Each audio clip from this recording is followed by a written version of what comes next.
Seattle business owners warn violent crime is happening on a near hourly basis. Hourly basis. Not daily, not weekly, not monthly, hourly.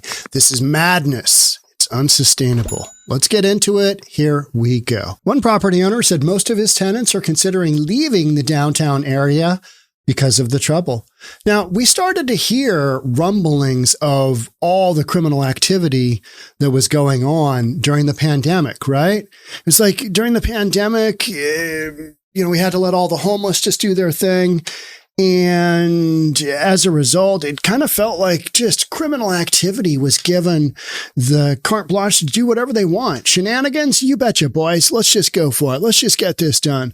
And if you walked around downtown Seattle during the pandemic, I remember doing one walk where I think probably like a 5 or a 6 mile walk, just walking a bunch of the streets.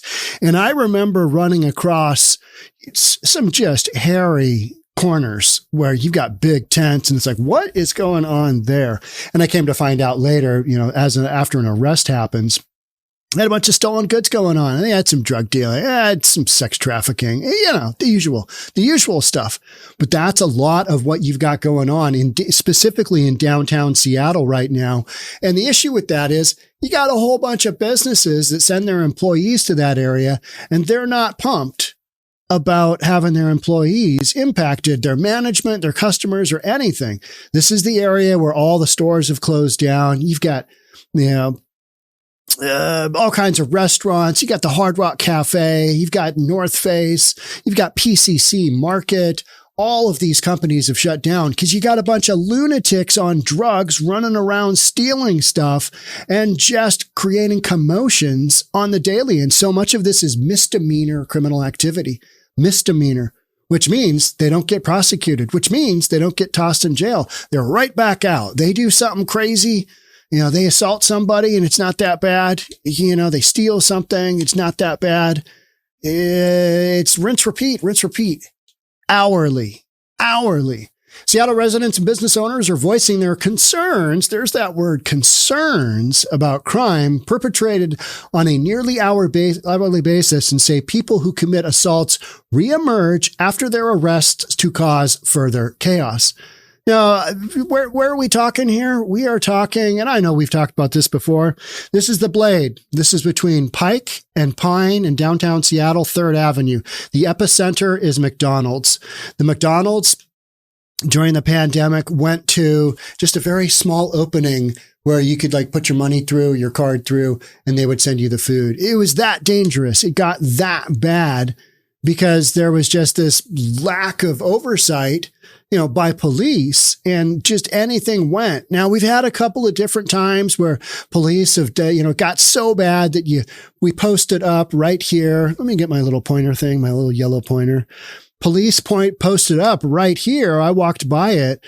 They had one of those mobile command centers.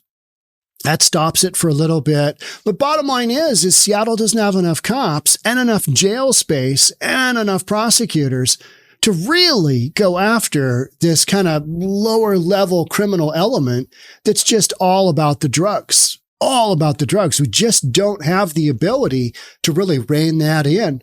So, these business owners are upset. They should be. But what's going to happen? Nothing major. I mean, this shenanigans are just going to kind of keep going. So if you want to deal with that, then I'd say stay in downtown Seattle. And you're just going to have to keep dealing with it. Members of the downtown Seattle community that spoke with the Puget Sound Business Journal offered their own horror stories regarding crime and have called on the city to take swift action. We've been calling for swift action in this area since the 70s. Since the 1970s. Gets a little bit better, gets a little bit worse. Right now it's bad. Because somebody sent out the memo. Shenanigans galore. Go for it, guys. It's all okay. Just deal your drugs. We're going to take all the felony counts and make them misdemeanors, and the misdemeanors, no longer crimes. So just do whatever you want. Shenanigans galore. It's up to you. Make it go, boys. Make it go. They said that their concerns stem from increased drug activity and other crime in the downtown area of the city.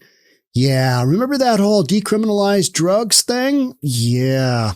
Remember the whole defund the police? Mm-hmm. Yep. You're seeing the end result of that. We took drugs and said, oh, yeah, give them to everybody. Let everybody have them. There's nothing wrong with that. And then kind of watched Portland and went, oof, yeah, that's not working out. All right, we got to criminalize those again. But now we don't have enough cops. Now we don't have enough people in the justice system to actually have an impact on it. And that's where we sit. In 2023, the number of violent crimes, we're always focusing on violent crimes. Violent crimes in downtown Seattle fell by 10% from 2022. But you got to remember in 2022, that was kind of late stages of the pandemic, right? It was after effects of the pandemic. They were going hard on the criminal activity then. So to have a 10% drop isn't really saying much. It's like saying, hey, interest rates dropped 10%, but they came from 9 down to 8.5%, something like that, right? From 9 down to 8. They're still really high is my bottom line. It was the lowest number since 2018 because Seattle has been on a run with its downtown of criminal activity. Just stores being broken into, businesses being broken into. I mean, people being assaulted. Had a shooting in, where was it? Pioneer Square last weekend. Somebody was on a rooftop deck and got killed. You got crazy stuff going on. Pat Callahan, the CEO of Urban Renaissance Group, told the Business Journal that while there's been some improvement, the crime problem is still yet to be solved. He claimed that many tenants in the downtown property are considering leaving the area. Why are they still there? Right? Well, because it's downtown and they've got businesses that have been well established in that location for years and years and years. And it's a pain in the ass to move. It's a pain in the ass to move. You might have a lot of foot traffic coming into your business. Well, now the foot traffic walks up and sees a sign saying, we've moved.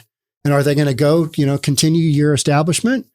Depends how far they have to go. How far away did you have to get, office space? And so really what's happening now is all the fentanyl use is bringing consistent crime to the area and it's festering, he said. That really identifies it. It's fentanyl. It's not just drugs. It's fentanyl. Fentanyl is what everybody's after because it's super strong, super cheap. Yeah, it could kill you. It might kill you. But, buyer beware. Drug is just crazy. URG Executive Vice President Sean Jackson echoed his sentiments and told the outlet that conditions have become somewhat extreme. Now, they've been extreme for a long time. If you go to other cities and walk around their downtown core, you do not experience what Seattle experiences. You do not experience what Portland experiences. Wildly different. Wildly different. I think we get immune to it here in Seattle. You're just like, oh yeah, that crazy guy running down the street with no shirt on, no pants or no shoes on. Most of the time they'll have pants. Sometimes they won't. I had a lady who crashed a golf cart last weekend down in Renton. She was 100% naked. She was just out running with the cops and just drugs, right? Drugs. Don't, just say no, right? Just say no. So he revealed that one individual recently started a garbage truck fire near the company's Joshua Green building. That's great. Like that trash on fire. These are property damage events that happen quite frequently, he said. We can't let the challenges of several concentrated blocks in our downtown define our identity.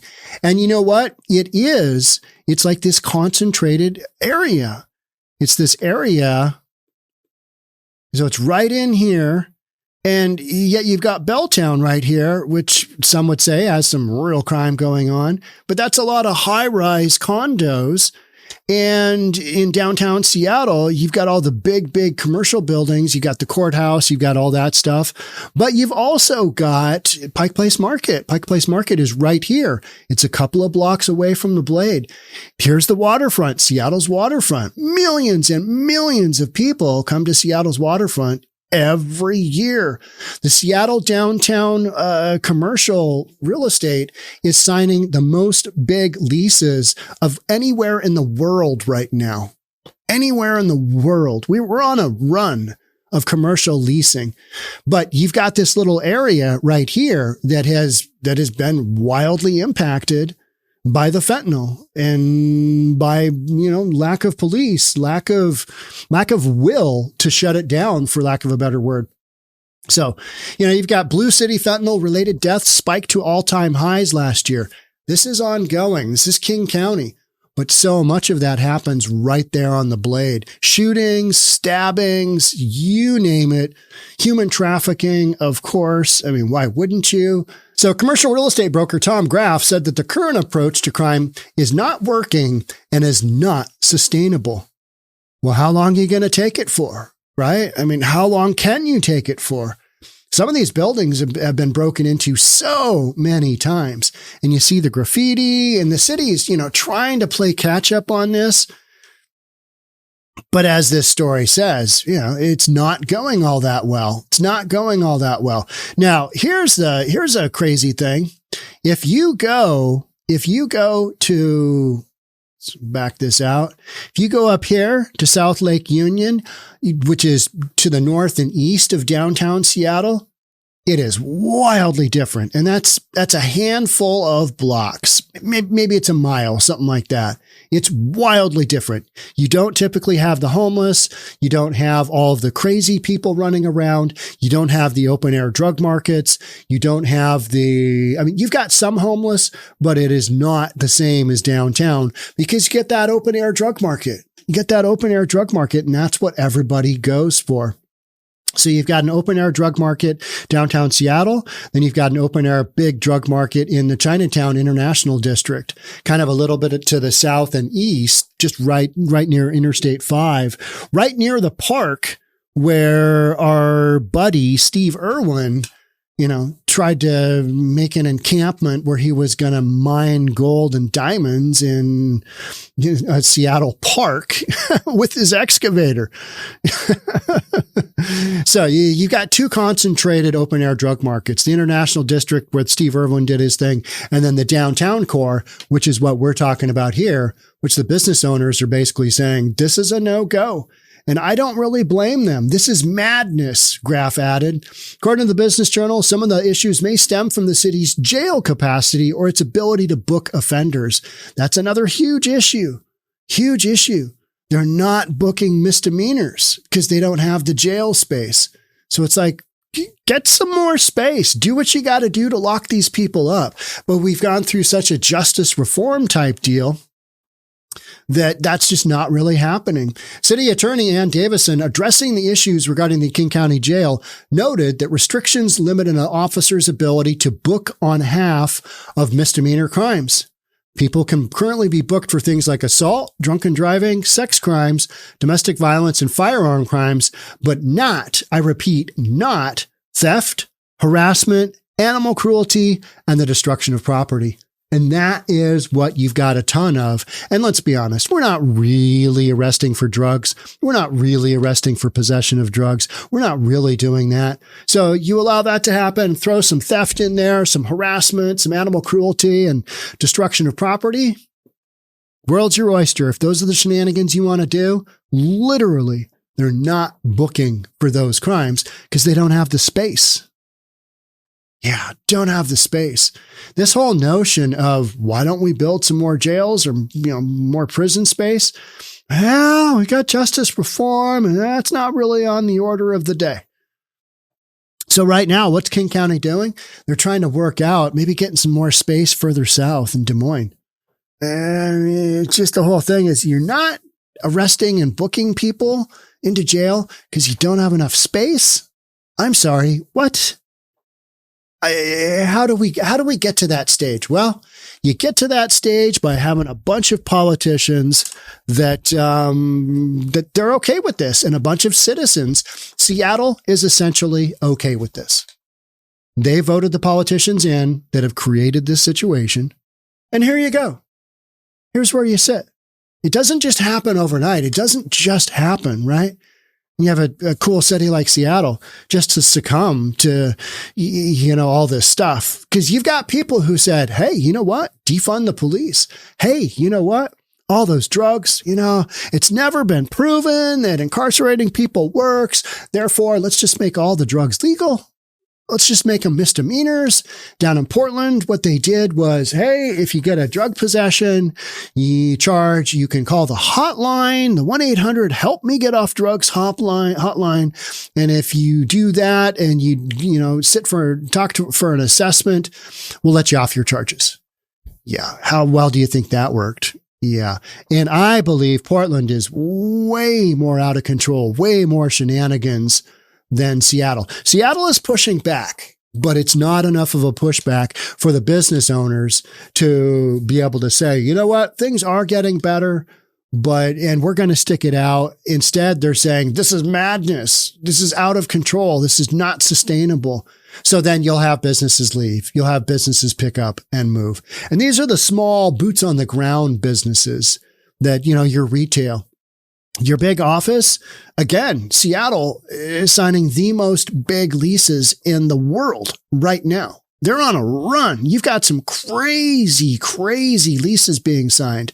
Not necessarily right here where we're talking, but you know what the difference is in the big, huge buildings, you've got security right outside the door. You've got security in the lobby. You've got security out back. You've got security walking the block.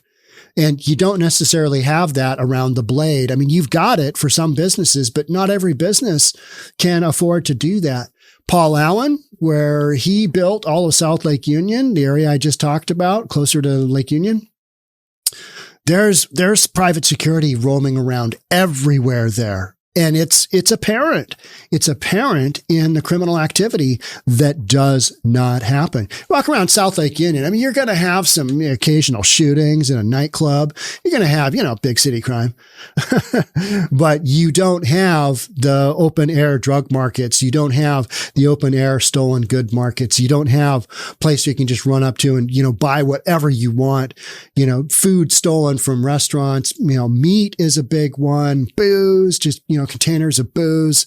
I mean, it's all being stolen from those communities. And right now it's downtown, and the business owners, well, you got two options. You can stick it out or you can move, maybe shut down and move. And we've certainly seen a lot of that happen, because we're 4 years on now since the pandemic. And this stuff's been going on way before the pandemic. So it's much of the same. And this is what Seattle wanted. Seattle, you get. And here you are. And you know what? Some of those business owners made decisions to support politicians going down the defund the police road, going down the legalizing drugs, going down handing out booty bump kits so that when the addicts, back when heroin was a thing, don't shoot up anymore, they put it up their backside because it bypasses the gastrointestinal tract. How's that for, a little nugget of wisdom there. Booty bump kit. Yeah. Put it in the backside. Gets you really worked up. Apparently. I don't know. All right. With that little nugget of information, I'm going to sign off on this podcast. So yeah, some really good things happening in Seattle and some other things that just keep going and really won't have much of a change because we don't have the ability to stop it with current police personnel and current attitudes towards policing and all that good stuff. So make that vote count, Seattle people. But I don't trust you where you're going to put your vote. Really don't. All right. That's it for me. Thanks so much for being here. I'll catch up with you in the next one. Bye for now.